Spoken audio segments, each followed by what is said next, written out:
네, 물수능의 복수정답 사태까지 수능 이후 끊이질 않는 출제 논란에 결국 교육과정평가원장이 자리에서 물러났죠. 자, 그런데 이번에는 초등교사 임용고시 시험 문제 논란으로 시끄럽습니다. 어떤 내용인지 알아보겠습니다. 취재기자 연결합니다. 이형원 기자. 네, 이영원입니다. 네, 자, 어떤 문제입니까?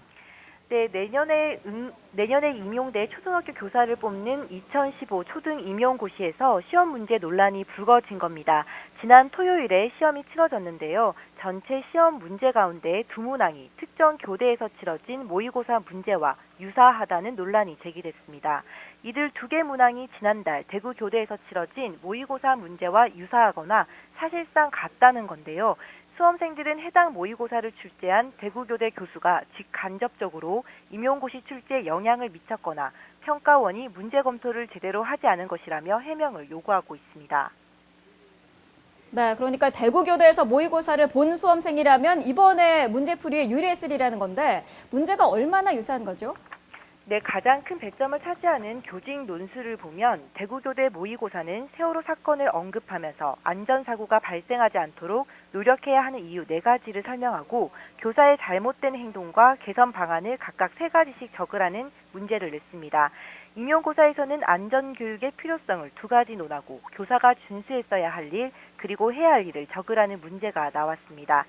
단어 선택만 다를 뿐 안전교육의 중요성과 교사가 해야 할 일을 물었다는 점에서 사실상 같은 문제라는 겁니다.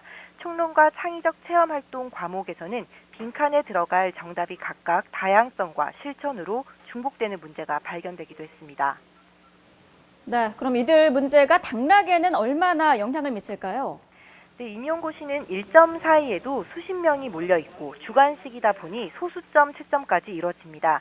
따라서 0.1점 차이로도 여러 명의 당락이 갈리는데요. 안전교육에 대해 묻는 교직 논술 문제의 경우 배점이 전체 100점 가운데 무려 20점을 차지합니다. 빈칸 채우기 문제는 3점인데 학생들이 지방에 지원하도록 유도하기 위한 지역 가산점이 3점인 점을 고려하면 적은 점수가 아닙니다.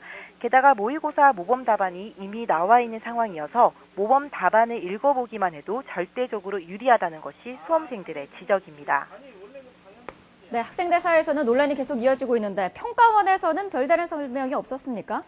네, 초등 임용고시 수험생들이 모이는 인터넷 카페에서는 시험 직후부터 이 문항들을 놓고 문제 유출 논쟁이 한창입니다.